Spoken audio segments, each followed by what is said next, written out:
दोस्तों नमस्कार, champion world में आप सभी का बहुत बहुत स्वागत है।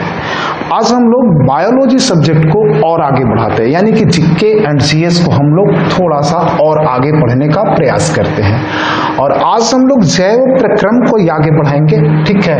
और जैव प्रक्रम के अंतर्गत जो आज हम लोग पढ़ेंगे, जो हम लोग पढ़ रहे थे, पोषण जो स्टार्ट किए थे उसी का एक भाग है, ठीक है ना। पोषण के अंतर्गत जो है स्वपोषी जो होता है, पौधों में पोषण प्रकाश संश्लेषण की प्रक्रिया द्वारा होता है। मतलब कि आज हम लोग पौधों और वनस्पतियों में पोषण की प्रक्रिया को समझने का प्रयास करेंगे। मतलब ये कि स्वपोषियों में जो पोषण की प्रक्रिया होती है वो होती है क्या, प्रकाश संश्लेषण। और इसी से संबंधित जो है टॉपिक या क्वेश्चंस और थ्योरी और कॉन्सेप्ट और डेफिनेशंस सारी चीज समझने का प्रयास करेंगे। सबसे पहले आपके सामने ये आ रहा है, ये बता रहा है कि पादपों में पोषण सामान्यतः किस प्रक्रिया द्वारा होता है। पादपों में पोषण किस प्रक्रिया द्वारा होता है, तो सीधी सी बात है, प्रकाश संश्लेषण द्वारा। शैवालों में किसके द्वारा होता है, तो प्रकाश संश्लेषण द्वारा। उत्पादकों में किसके द्वारा होता है, तो ये भी प्रकाश संश्लेषण द्वारा। परिवर्तकों में किसके द्वारा होता है, तो ये भी प्रकाश संश्लेषण। स्वपोषियों में प्रकाश संश्लेषण। नील हरित शैवालों में, ये सभी में जो है पोषण जो होता है वो निश्चित और निश्चित रूप से केवल और केवल प्रकाश संश्लेषण द्वारा ही होता है। क्लियर है। बाकी यहाँ पर और कुछ विशेष समझने के लिए नहीं है, तब हम लोग बढ़ते हैं आगे, ठीक है। और आगे देखते हैं हमारे लिए क्या है। आगे जो आ रहा है यह है प्रकाश संश्लेषण, यानी कि अब हमें जो है प्रकाश संश्लेषण के बारे में समझना है, ठीक है ना। और ये निश्चित रूप से बेहद ही इंपॉर्टेंट है सभी स्टूडेंट के लिए। प्रकाश संश्लेषण, इसको अंग्रेजी में हम लोग कहते हैं फोटोसिंथेसिस। इसका डेफिनेशन बहुत ही ध्यान से समझना है। वह जैव प्रक्रम जिसके अंतर्गत सभी स्वपोषी अपने पोषण के लिए सूर्य के प्रकाश एवं क्लोरोफिल की उपस्थिति में जल एवं कार्बन डाइऑक्साइड की उपस्थिति में ग्लूकोज अणुओं का संश्लेषण एवं विकिरण ऊर्जा का रासायनिक ऊर्जा में परिवर्तन कर उनका अपनी कोशिकाओं में स्थिरीकरण करते हैं तथा उप उत्पाद के रूप में जल एवं ऑक्सीजन का निष्कासन करते हैं, उसे प्रकाश संश्लेषण कहा जाता है। तो ये इसमें बहुत सारी क्रियाएं शामिल है। सबसे पहले तो है कि सूर्य का प्रकाश और क्लोरोफिल का उपस्थित होना अनिवार्य है, और जल और कार्बन डाइऑक्साइड की अणुओं की सहायता से ये ग्लूकोज अणुओं का संश्लेषण होता है। ग्लूकोज अणुओं का संश्लेषण किससे होता है, जल और कार्बन डाइऑक्साइड की सहायता से, ठीक है ना। और संश्लेषण होने के पश्चात एक काम और होता है, विकिरण ऊर्जा का रासायनिक ऊर्जा में रूपांतरण होता है, परिवर्तन होता है। और साथ ही साथ एक और क्रिया होती है कि उस रासायनिक ऊर्जा का पौधों की कोशिकाओं में स्थिरीकरण होता है, ठीक है। और एक अंतिम क्रिया होती है कि उप उत्पाद के रूप में जल और ऑक्सीजन का निर्माण भी होता है और उसका निष्कासन भी होता है। तो इतनी क्रियाएं इसमें याद रखनी है, ठीक है। आप इसको एक इक्वेशन से बिल्कुल आराम से समझ सकते हैं। यहाँ पर CO2 होना चाहिए, जल होना चाहिए, सूर्य का प्रकाश और क्लोरोफिल भी होना चाहिए, तब जाकर के ये बनेगा ग्लूकोज अणु और उप उत्पाद के रूप में ऑक्सीजन और जल। यानी कि ये जो हो गया प्रमुख उत्पाद, हम लोग कहेंगे किसको, ग्लूकोज को, ये प्रमुख है और ये गौण या उप उत्पाद है, ठीक है। इस चीज को भी ध्यान रखना है। प्रकाश संश्लेषण की प्रक्रिया में कौन सा प्रमुख उत्पाद होता है, तो प्रमुख उत्पाद ग्लूकोज, और कौन सा गौण उत्पाद या उप उत्पाद होता है, तो वो होगा ऑक्सीजन और जल। क्लियर है। साथ ही साथ यहाँ पर होता है कि एक और प्रक्रिया होती है कि ये सूर्य की विकिरण ऊर्जा का रासायनिक ऊर्जा में रूपांतरण होता है और पादपों के सेल में उसका स्थिरीकरण होता है, ठीक है। तो यह बहुत ही इंपॉर्टेंट है और इन सारी बात को समझना बेहद जरूरी है। चलिए हम लोग आगे देखते हैं, आगे हम लोगों के लिए क्या है। आगे देखते हैं तो आगे हम लोगों को ये चीज मिल रहा है कि प्रकाश संश्लेषण की प्रक्रिया के लिए मूलतः कितने घटकों की जरूरत होती है।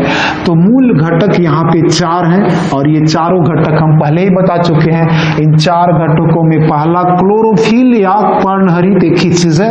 क्लोरोफिल अंग्रेजी में कहते हैं और पर्णहरित हिंदी में कहते हैं। दूसरा जो हो गया, ये पहला हो गया। दूसरा इंपॉर्टेंट है सूर्य का प्रकाश, तीसरा कार्बन डाइऑक्साइड और चौथा जल। ठीक है, ये 4 चीजें जो है अनिवार्य है, ठीक है ना। और इन्हीं चारों की उपस्थिति में प्रकाश संश्लेषण की प्रक्रिया संपन्न होती है। इनमें से किसी भी एक को हटा दिया जाए, इन चारों में से किसी भी एक को हटा दिया जाए तो प्रकाश संश्लेषण की प्रक्रिया निश्चित रूप से नहीं हो पाएगी। ठीक है, चलिए आगे हम लोग बढ़ते हैं। आगे जो हमारे लिए आ रहा है वो देखिए, ये थोड़ा सा जटिल चीज है ना। यहाँ पर इसको हमने बताने का प्रयास किया है, इसको थोड़ा सा समझने का आप लोग प्रयास कीजिए। ठीक है, पादपों की पत्तियों में हरित लवक कहाँ पाया जाता है?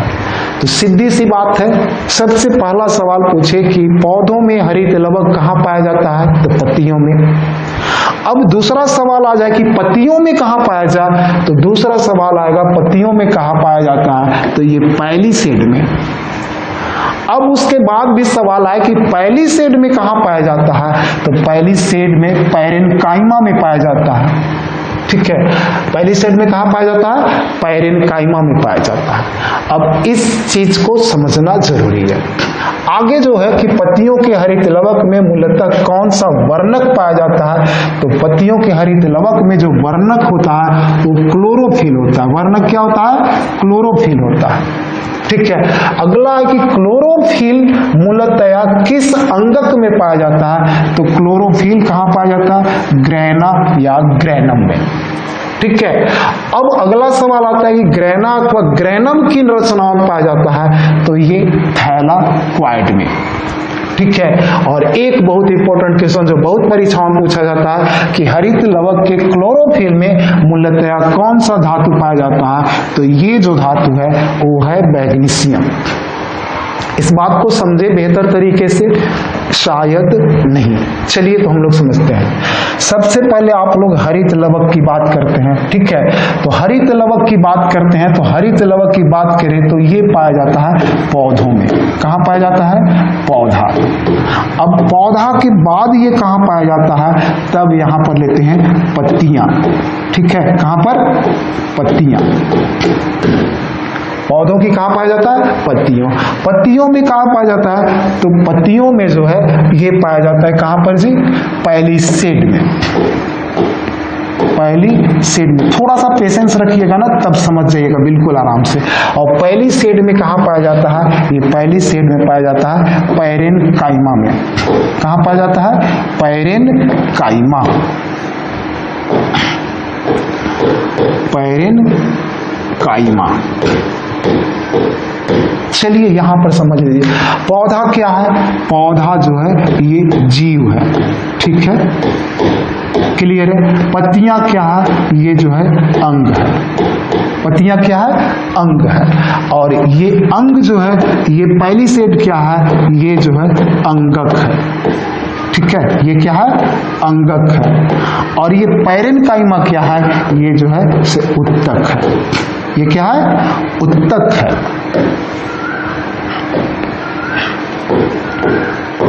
ठीक है, और अब मैं समझता हूं कि आप लोगों को समझ जाना चाहिए।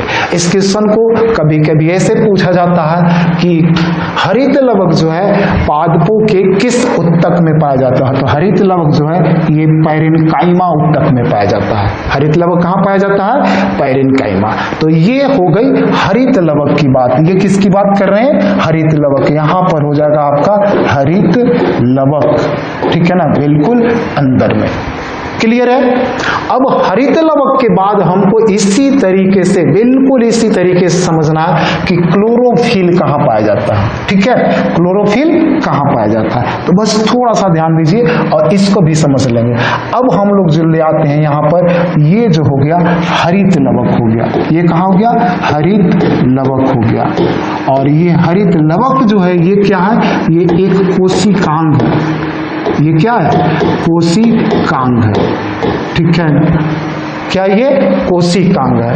और अब जो ये सवाल पूछ रहा है कि यहाँ पर जो है कि क्लोरोफिल में, हाँ, हरित लवक के क्लोरोफिल किस संघ में पाए जाते हैं, यानी कि क्लोरोफिल हरित लवक में कहाँ पाया जाता है, तो इसमें बहुत सारे अंगक होते हैं। ठीक है ना, बहुत सारे अंगक होते हैं। अभी तो इसको विस्तार से हम लोग नहीं समझा सकते हैं, क्योंकि हरित लवक के लिए एक स्पेशल क्लास चाहिए, हम लोग कभी इसको विस्तार से बताएंगे। सबसे पहले मैं आपको बता दूं कि ये जो है हरित लवक है पूरा, इसके अंदर का खाली भाग जो होता है उसको अस्ट्रोमा कहते हैं। और ये अस्ट्रोमा में ये जाल जैसी जो रचना होती है इसको हम लोग अस्ट्रोमा लैमिली कहते हैं। क्या कहते हैं, अस्ट्रोमा लैमिली। तो पहले हरित लवक हो गया, इसको फिर ले लीजिए अस्ट्रोमा लैमिली। कहाँ, अस्ट्रोमा लैमिली। और इस अस्ट्रोमा लैमिली के ऊपर जो है बहुत सारी दस्तरी नुमा जो है संरचनाएं पाई जाती है। ठीक है, और इस संरचनाओं को हम लोग कहते हैं थैलाक्वाइड्स। क्या कहते हैं, थैलाक्वाइड्स। ठीक है, समझ गए, थैलाक्वाइड्स, समझ गए ना।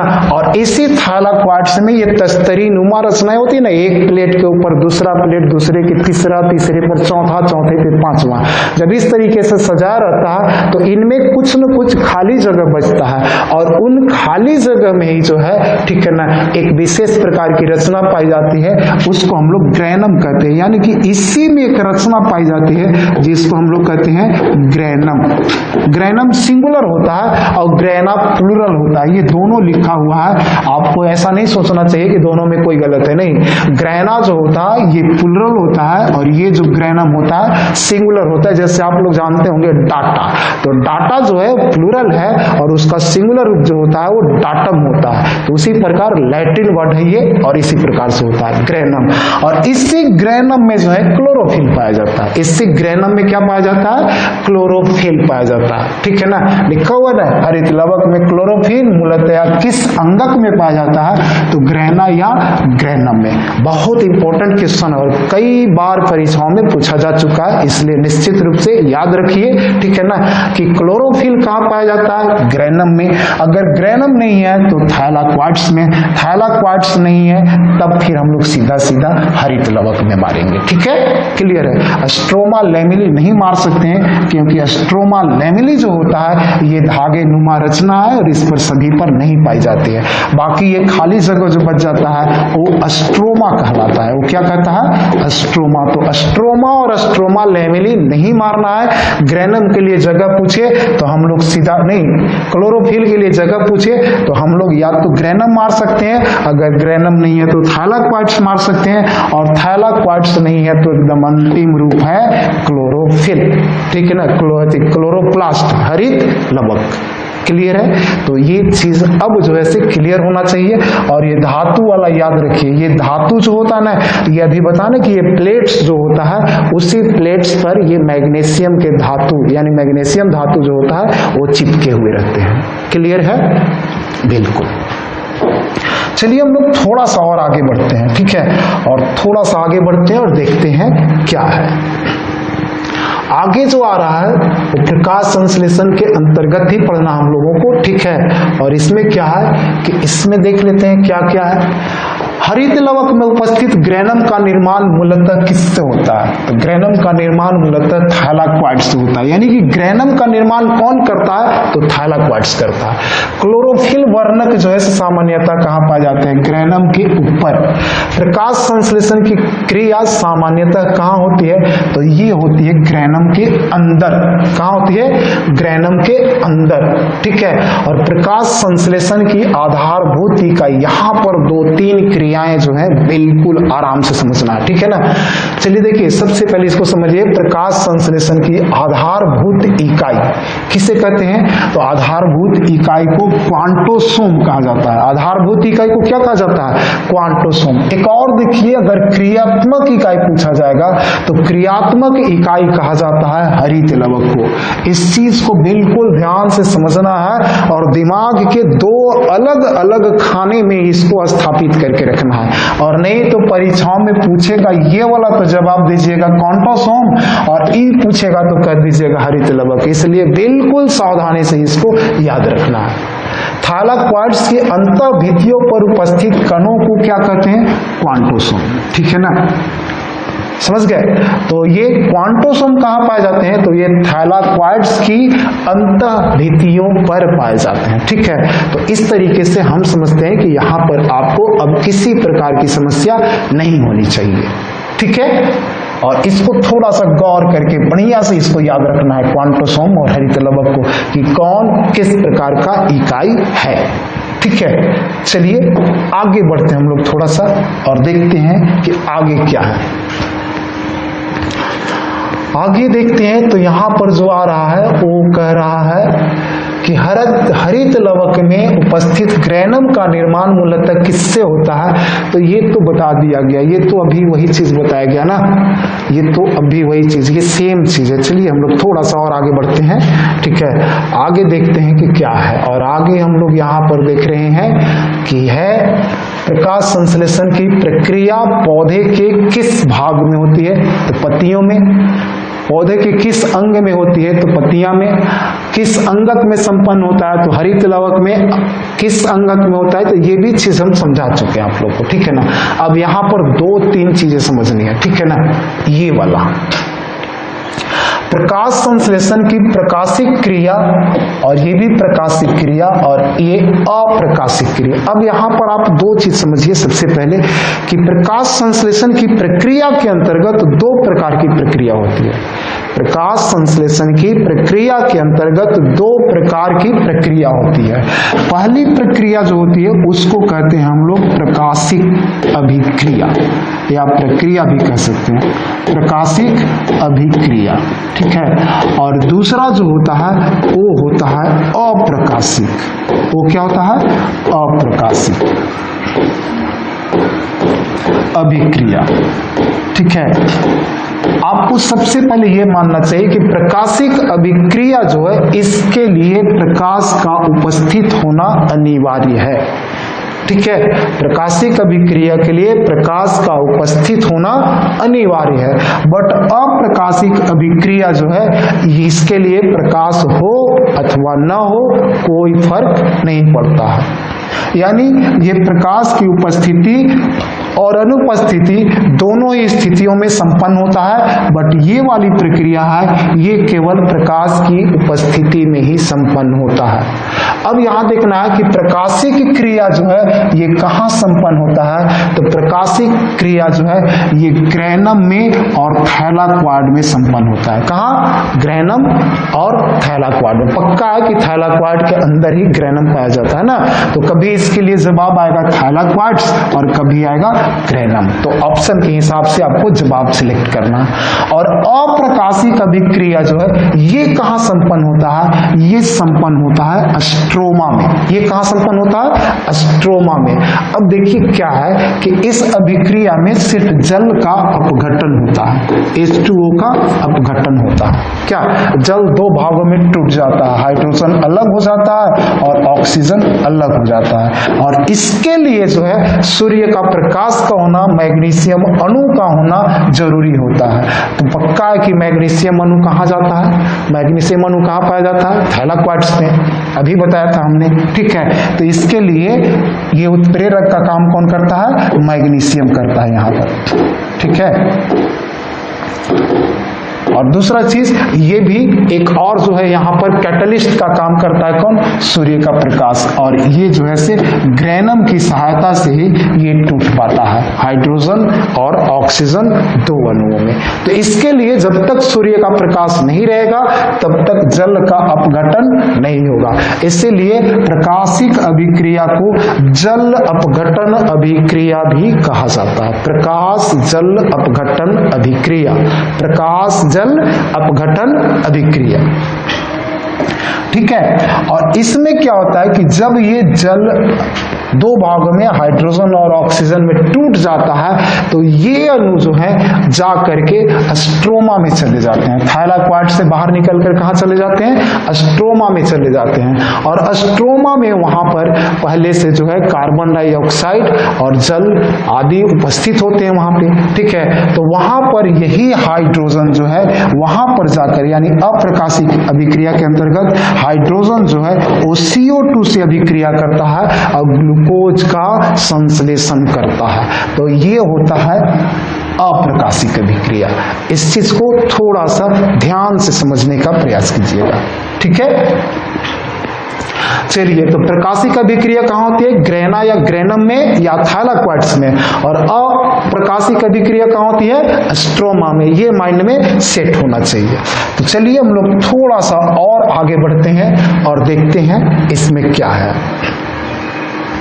ये भी बहुत इंपॉर्टेंट टॉपिक है, इसको भी एकदम निश्चित रूप से आपको याद रखना होगा। बहुत पूछा जाता है परीक्षाओं में इस पॉइंट से संबंधित, ठीक है। चलिए देखते हैं, यहाँ पर कहता है कि प्रकाश संश्लेषण की प्रक्रिया किस रंग में सर्वाधिक तीव्र गति से होती है। तो याद रखना है कि ये लाल रंग में जो है ना सर्वाधिक तीव्र गति से होता है। और किस रंग में सर्वाधिक मंद गति से होता है? तो आपको याद रखना है कि हरे रंग में ये सर्वाधिक मंद गति से होता है। जानते हैं बहुत सारे लोगों के दिमाग में ये बात सेट होती है कि प्रकाश संश्लेषण की अभिक्रिया जो है केवल हरे रंग में ही होती है। जी नहीं, बिल्कुल नहीं।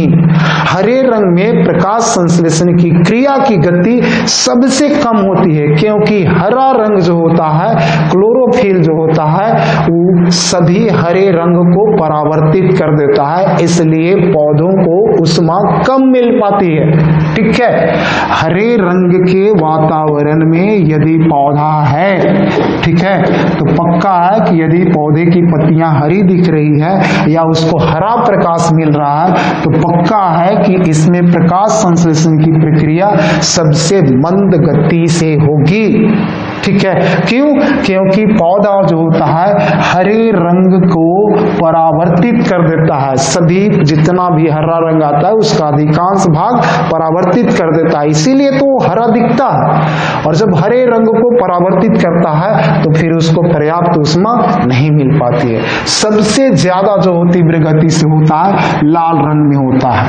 आप लोगों ने देखा होगा कि पतझड़ के बाद जब पौधों में नई पत्तियां आती है तो सामान्यतः लाल रंग की होती है। जानते हैं ऐसा क्यों होता है?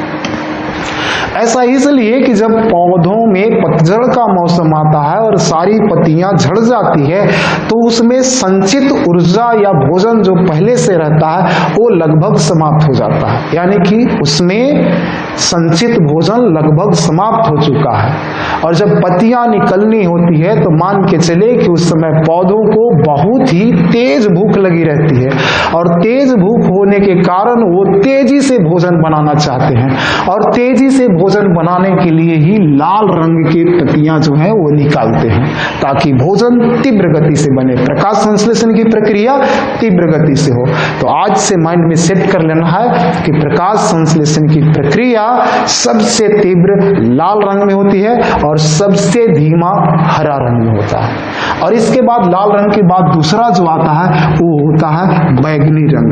कभी कभी देखिएगा पौधों में नई पत्तियां जब आती है पतझड़ के बाद तो कुछ पत्ते बैगनी रंग के भी होते हैं, लाल के साथ साथ बैगनी रंग के भी। तो सबसे तीव्र लाल और उसके बाद बैगनी और सबसे कम हरा और बाकी सब जो है से नीचे। क्लियर? चलिए एक और क्वेश्चन बड़ा इंपॉर्टेंट सा है, प्रकाश संश्लेषण की प्रक्रिया किस पादप प्रजाति में सर्वाधिक तीव्र गति से होता है? ये होता है सबसे तीव्र गति से गन्ना में। गन्ना एक ऐसा पौधा है जो बड़े ही तीव्र गति से प्रकाश संश्लेषण की अभिक्रिया करता है, इसीलिए वो ज्यादा ग्लूकोज संचित करता है, और ज्यादा ग्लूकोज संचित करने के कारण ही गन्ने का रस जो होता है वो मीठा होता है। क्लियर है? चलिए, एक और है, प्रकाश संश्लेषण की प्रक्रिया किस पादप प्रजाति में सर्वाधिक मंद गति में होती है? ये साइकोफाइट्स। देखिए एक चीज पर यहां देखिए,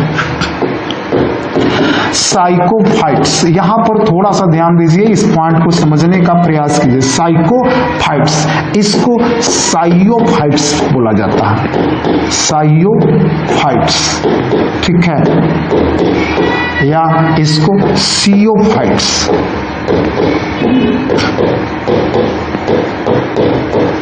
ठीक है, एक चीज याद रखिएगा, वास्तविक रूप से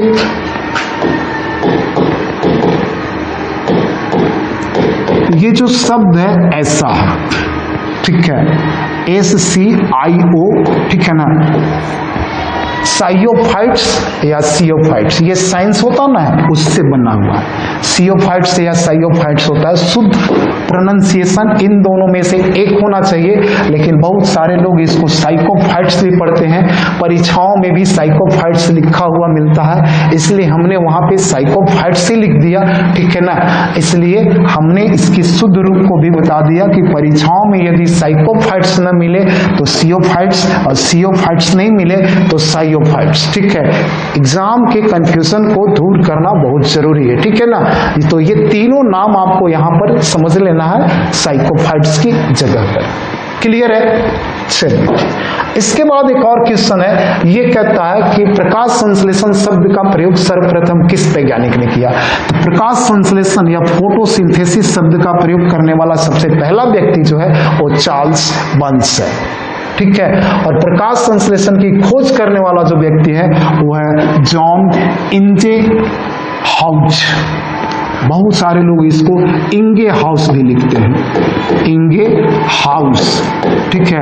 बहुत सारे लोग इसको इंगे हाउस भी लिख देते हैं, ठीक है, इसको इंगे हाउस ऐसे भी लिख देते हैं।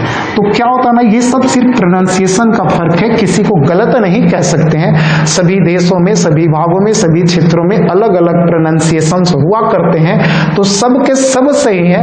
अब इसमें हम लोगों की दिक्कत है कि हम लोग बहुत सारे लोगों को पढ़ते हैं, ठीक है ना, भारतीय वैज्ञानिकों को भी पढ़ते हैं, और भारत में उत्तर भारतीय और दक्षिण भारतीय भी, इसके अलावा ब्रिटेन वाले भी, अमेरिका वाले भी, फ्रांस वाले भी, जर्मनी वाले, मतलब कि हम लोग की भाषा जो है, हम लोग जो पढ़ते हैं वो एक खिचड़ी प्रकार का है, ठीक है ना। तो इसलिए नाम में आपको कहीं कहीं समस्या हो सकती है, ठीक है, कोई दिक्कत नहीं होना चाहिए। चलिए, तो हम लोग आगे बढ़ते हैं थोड़ा सा, और अब देखते हैं आगे क्या है। अब जो है यहाँ पे एक कुछ और क्वेश्चंस आएंगे जो हम लोग समझने का प्रयास करेंगे। यहाँ पर दिया हुआ है कि प्रकाश संश्लेषण की प्रक्रिया मूलतः कितने चरणों में संपन्न होती है? पक्का है कि ये 2 चरणों में होती है। ये एक प्रकाशिक अभिक्रिया होती है और दूसरी जो होती है अप्रकाशिक अभिक्रिया, और ये चीज हम आप लोगों को समझा चुके हैं, ठीक है ना। इसको मैंने पहले ही समझा दिया, तो दोबारा अब यहाँ पर टाइम वेस्ट करना जरूरी नहीं है। तो चलिए हम लोग थोड़ा सा आगे बढ़ते हैं। दरअसल वहां पर ये लिखा हुआ नहीं था, ठीक है ना, फिर भी हमने समझा दिया, यहाँ पर वो चीज लिखा हुआ है, तो यहाँ से आपको याद करने में सुविधा होगी, ठीक है। अब यहाँ पर समझना है कि प्रकाशिक अभिक्रिया, ठीक है ना, प्रकाश संश्लेषण की प्रकाशिक अभिक्रिया, इसमें क्या होता है, इस चीज को हम लोगों को यहाँ पे समझ लेना है। प्रकाश संश्लेषण की अभिक्रिया होती है 2 चरणों में, और ये पहला चरण है प्रकाशिक अभिक्रिया। इसमें क्या होता है कि पहला चरण केवल प्रकाश की उपस्थिति में होता है, ये चीज हम बता चुके हैं, और हरित लवक के ग्रैनम अथवा ग्रैना में संपन्न होता है, ये भी चीज हम बता चुके हैं आप लोगों को, संपन्न होती है जब सूर्य का प्रकाश हरी पत्तियों पर पड़ता है। देखिए अभिक्रिया कैसे होती है, जब सूर्य का प्रकाश हरी पत्तियों पर पड़ता है तब क्लोरोफिल विकिरण ऊर्जा का अवशोषण करता है। तब क्लोरोफिल क्या करता है? विकिरण ऊर्जा का अवशोषण करता है तथा इस ऊर्जा द्वारा हरी पत्तियों में उपस्थित जल दो भागों अर्थात हाइड्रोजन और ऑक्सीजन में विभाजित हो जाता है। इस क्रिया में जल द्वारा मुक्त ऑक्सीजन स्टोमाटा द्वारा बाहर निकल जाता है, जबकि हाइड्रोजन अगले चरण की अभिक्रिया के लिए स्ट्रोमा में चला जाता है। बस यहाँ पर ध्यान से समझिए, यही है अप्रकाशिक अभिक्रिया। ऐसे हम पहले ही बता चुके हैं आप लोगों को, है ना, कि जो ये विकिरण ऊर्जा होता है वो क्या करता है, सबसे पहले जो है उसकी उपस्थिति में हाइड्रोजन और ऑक्सीजन दो भागों में बंट जाता है और ऑक्सीजन जो है ना यहीं पर निकल जाता है और जाकर स्टोमाटा में जाता है और स्टोमाटा के माध्यम से वायुमंडल में चला जाता है और ये हाइड्रोजन जो बचता है ये चला जाता है कहाँ? स्ट्रोमा में चला जाता है। क्लियर है? तो यही चीज है। और इसी प्रक्रिया में OH आयन के संघनन द्वारा पुनः जल का भी निर्माण होता है। इसी अभिक्रिया में OH के संघनन द्वारा क्या होता है? पुनः जल का निर्माण होता है। यानी कि हाइड्रोजन जो जाता है ये दो काम करता है, एक तो ग्लूकोज के संश्लेषण में होता है और दूसरा जो होता है जल के निर्माण में भी होता है। ठीक है? और प्रकाश संश्लेषण की प्रकाशिक अभिक्रिया को प्रकाश जल अपघटन के नाम से भी जाना जाता है। ये भी चीज हम आपको पहले ही बता चुके हैं। क्लियर है? चलिए थोड़ा सा हम लोग और आगे बढ़ते हैं और देखते हैं कि आगे क्या है। पक्का है कि यहां पर अप्रकाशिक अभिक्रिया आना चाहिए, ठीक है ना? तो अप्रकाशिक अभिक्रिया, ठीक है। प्रकाश संश्लेषण प्रक्रिया का दूसरा चरण प्रकाश की उपस्थिति अथवा अनुपस्थिति दोनों ही परिस्थितियों में संपन्न होता है, अतः इसे अप्रकाशिक अभिक्रिया कहा जाता है। अप्रकाशिक अभिक्रिया किसी भी स्थिति में हरित लवक के स्ट्रोमा में उपस्थित जीव द्रव्य में संपन्न होता है, ठीक है। और प्रकाशिक अभिक्रिया में उत्पन्न हाइड्रोजन स्ट्रोमा में पहुंचकर वहां उपस्थित कार्बन डाइऑक्साइड का अपचयन करता है, जिसके फलस्वरूप ग्लूकोज का निर्माण होता है। वह विकिरण ऊर्जा का रासायनिक ऊर्जा में रूपांतरण होकर ग्लूकोज अणुओं में संचयन होता है। और प्रकाश संश्लेषण की अप्रकाशिक अभिक्रिया को केल्विन चक्र के नाम से भी जाना जाता है, ठीक है। तो इस तरीके से प्रकाश संश्लेषण की अभिक्रियाएं संपन्न होती है। मैं समझता हूं कि इसे समझने में आपको दिक्कत नहीं होनी चाहिए। यदि समझने में दिक्कत हो तो ये जो लिखा हुआ है इसको 2 बार 3 बार 4 बार पढ़ने का प्रयास करें, और अगर प्रयास करेंगे तो आप निश्चित रूप से समझ जाएंगे। एक चीज और बता दूं कि ये प्रकाश संश्लेषण की दोनों अभिक्रियाएं जो है यहाँ पे पूर्ण रूप से वर्णित नहीं की गई है। पूर्ण रूप से वर्णन करने के लिए हमें एक स्पेशल क्लास चाहिए जिसमें सिर्फ इन 2 क्रियाओं को समझा पाऊंगा, ठीक है। ये काफी जटिल और लंबी प्रक्रिया है जिसे समझाना थोड़े से समय में संभव नहीं है, और मैं समझता हूं कि वो आप लोगों के लिए आवश्यक नहीं है, जरूरी नहीं है, इसलिए मैंने उसे स्किप कर दिया, ठीक है। कोई दिक्कत नहीं। चलिए तो हम लोग आगे बढ़ते हैं और आगे देखते हैं कि हमारे लिए क्या है। तो आगे जो हमारे लिए आ रहा है वो कुछ नहीं है, दिस वीडियो एंड्स हियर, मतलब कि यह वीडियो जो है यहीं पर समाप्त हो रहा है। और इसके साथ बस मैं एक चीज बताऊंगा कि इसमें जो भी क्वेश्चंस टिपिकल्स भी दिए हुए हैं और कुछ थ्योरी भी समझाया गया, कुछ डिफिनेशंस भी समझाया गया, तो इन सभी को जो है याद रखिए, समझिए और माइंड में सेट कीजिए। और एक बार अगर ये सब जब इस तरीके से पढ़ने के बाद एक बार माइंड में सेट होगा तो ये लंबे समय तक आपके माइंड में रहेगा, ठीक है। और अगर लंबे समय तक माइंड में न भी रहा तो एग्जाम हॉल में इससे रिलेटेड क्वेश्चन को देखकर आप आसानी से क्लिक कर सकते हैं, ऑप्शन को देखकर उसे छांटा जा सकता है, ठीक है। तो आज इतना ही। कैसा लगा यह वीडियो निश्चित रूप से हमें बताइएगा। फिर मिलेंगे हम लोग अगले क्लास में इसके अगले वाले पार्ट्स को लेकर, जैव प्रक्रम की अगली प्रक्रिया को लेकर। तो आज के लिए इतना ही, फिर मिलते हैं हम लोग अगले वीडियो में। तब तक के लिए जय हिंद।